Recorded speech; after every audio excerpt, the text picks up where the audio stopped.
Hello student, welcome back DK sir classes. इस video में कक्षा 12 के बच्चों के लिए हिंदी से आपको यहाँ पे 6 नंबर पक्का करा देंगे। आज की इस वीडियो को बस शुरू से अंत तक देखते रहिए। अगर आप बोर्ड एग्जाम 2024 देने वाले हैं तो आज की इस वीडियो में आपका 3 टॉपिक क्लियर करेंगे 100%। इससे बाहर अगर क्वेश्चन आया ना तो आप वीडियो में आकर कमेंट करके जरूर बताइए कि सर आप जो बताए थे वही आया है। आप जरूर कहेंगे, आप 100% श्योर होके इस वीडियो को पूरा देखिए क्योंकि 100% पेपर में यानी कि 2024 में आएगा ही आएगा।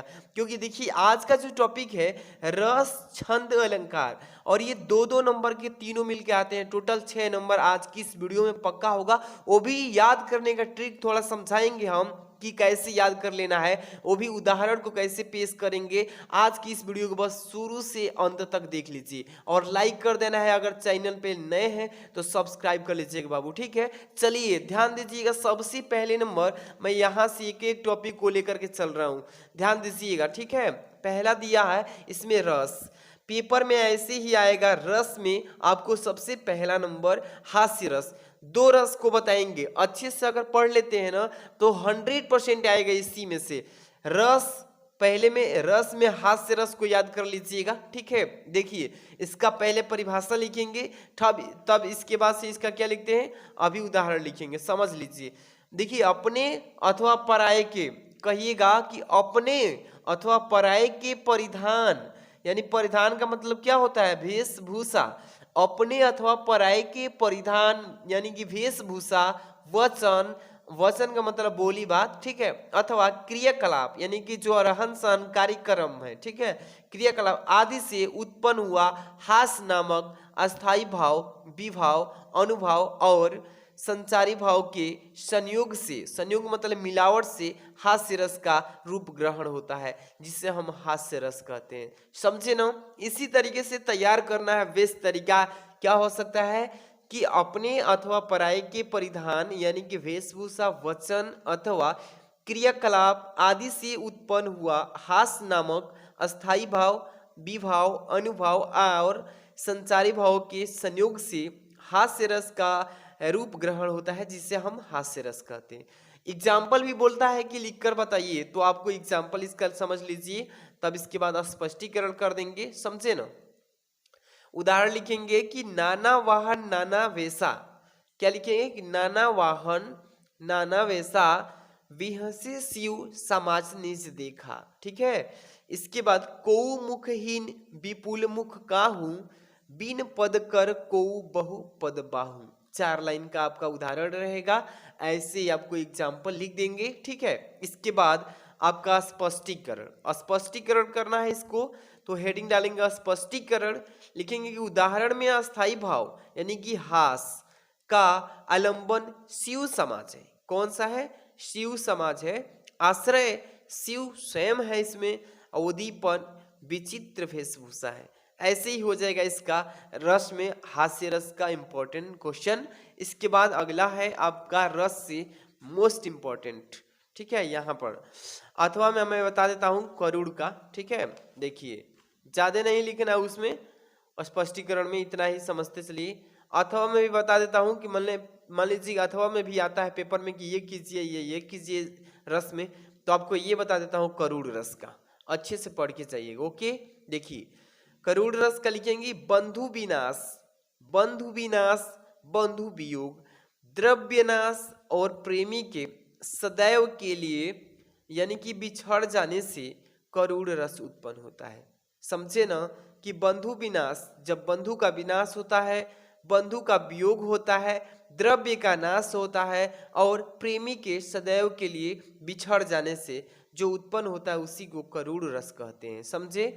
इसके बाद शोक नामक अस्थाई भाव, विभाव, अनुभाव और संचारी भाव के संयोग से करूड़ रस को प्राप्त होता है, जिसे हम करूड़ रस कहते हैं, समझे ना। ये जो है अच्छे से तरीका से समझिए कि करूड़ रस कैसे उत्पन्न किया जाता है, कैसे होता है। तो बंधु का विनाश होगा, भाई का विनाश हो जाए, बंधु का वियोग हो जाए, द्रव्य का नाश हो जाए और प्रेमी के सदैव के लिए बिछड़ कर दूर हो जाए, तो इसी से हमें करूड़ रस का उत्पन्न होता है, ठीक है। अच्छे से पढ़ लीजिएगा।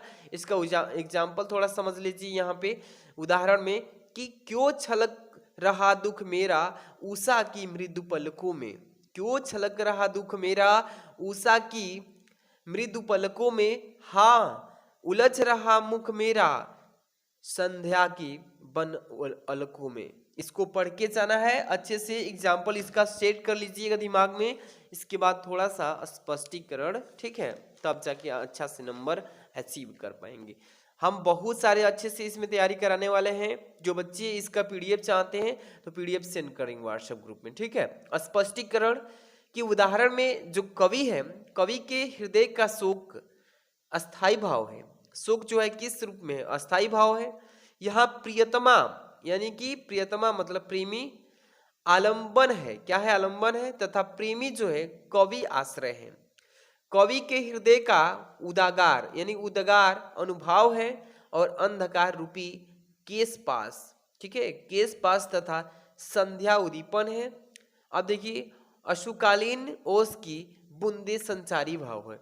इस तरीके से स्पष्टीकरण करना है, इसका हो जाएगा ना। इसके बाद रस हो गया, अलंकार। चलिए अलंकार के बाद छंद पे चलेंगे, समझते चलिए कि एक पॉइंट को अच्छे से समझ लेना है। चलिए अलंकार में सबसे पहला है अनुप्रास अलंकार, ठीक है, इसको पढ़ के जाना।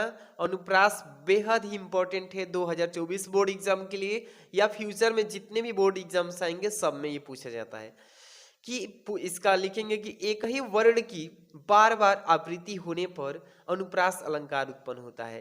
कह सकते हैं कि एक ही वर्ण जो है उसको बार बार हम क्या करेंगे? आवृत्ति उसका निकालेंगे, आवृत्ति उत्पन्न करेंगे, तो इसी को अनुप्रास अलंकार कहते हैं। समझे? उदाहरण थोड़ा देख लीजिए तभी समझ आ जाएगा।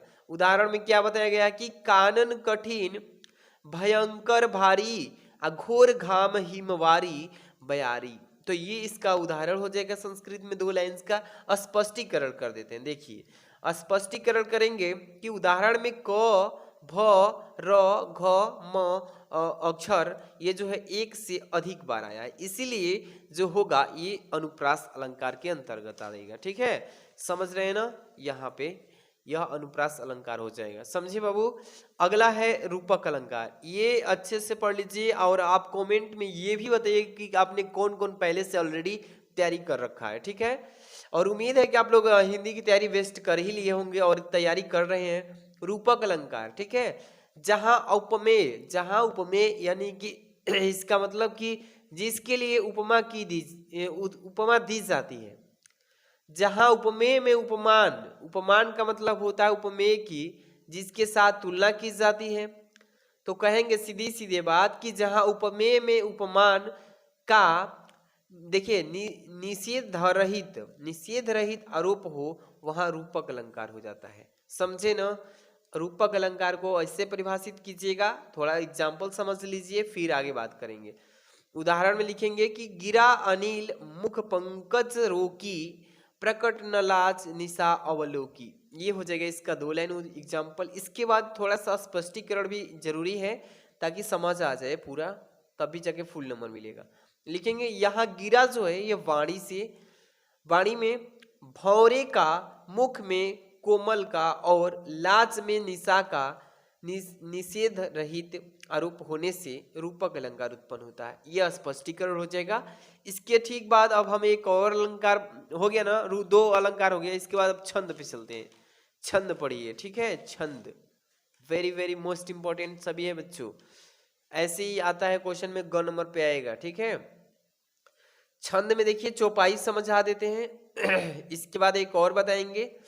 छंद में देखिए क्या लिखेंगे कि चौपाई में कि चौपाई सममात्रिक छंद है। चौपाई जो है क्या है? सममात्रिक छंद है।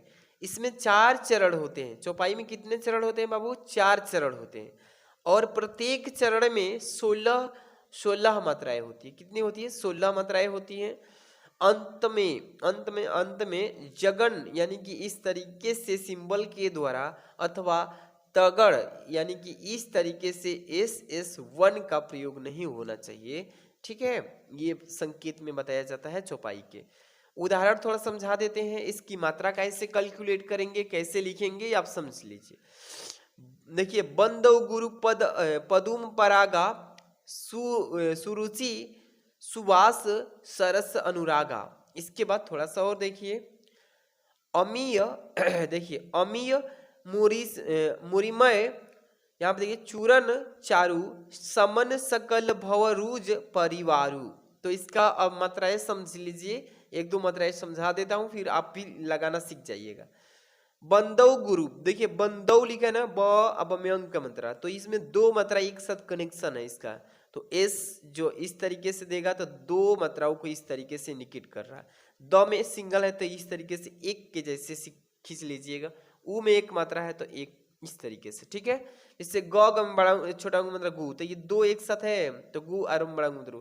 गुरु में इसमें जो है ये अंतर्गत आता है ये अलंकार के, सॉरी चौपाई के, इसलिए इसमें जो सिंगल सिंगल है तो गु में वन अरु में वन, तो इसलिए दोनों की मात्राएं समान है इसलिए वन वन लिख देंगे। प आधा पद में सिंगल ही रहेगा। इसी तरीके से मात्राएं आप बना लेंगे, बस आप उदाहरण याद कर लीजिएगा, ठीक है। इसके बाद अगला है आपका देख सकते हैं दोहा। दोहा को बस बता रहे हैं, दोहा पढ़ लीजिएगा कि दोहा अर्ध सममात्रिक छंद है। दोहा जो है अर्ध सममात्रिक छंद है, इसमें 4 चरण होते हैं। दोहा में कितने चरण होते हैं बाबू? 4 चरण होते हैं। चलिए चरण हो गया 4, अब इसमें मात्राएं कितनी होती है थोड़ा सा ध्यान दे दीजिएगा, ठीक है। इसके पहले और तीसरे विषम चरणों में 13 मात्राएं होती है, और दूसरे और चौथे चरण यानी कि सम चरणों में 11 मात्राएं, ठीक है, यानी कि मात्राएं होती है। तो ये हो गया आपका। अगला देखिए उदाहरण समझ लीजिए। मेरी भव बाधा हरो राधा, नागरी सोई जातन की झाई, पर श्यामु हरित दुति हुई। तो इसका 2 लाइन का या 4 लाइन का, इस तरीके से 4 लाइन का लिख दीजिएगा। तो इसमें मात्राएं में एक मतलब में डबल मात्राएं हैं, र रंबड़ी की मात्रा री, तो इस तरीके से आप मात्राएं भी इंडिकेट करना सीख जाइएगा। अच्छे से रिवीजन कर लीजिए। इसका पीडीएफ हम आपको टेलीग्राम व्हाट्सएप ग्रुप के लिंक में भेज देंगे, डाउनलोड करके पढ़िएगा। वीडियो को लाइक कर दीजिए, चैनल पे नए तो सब्सक्राइब करके बेल आइकन प्रेस रखिए। डेली इंपॉर्टेंट क्वेश्चन इस चैनल पे डीके सर क्लासेस पे मिलेगा। तो इस वीडियो को शेयर कीजिए अपने फ्रेंड्स में। मिलते हैं नेक्स्ट वीडियो में।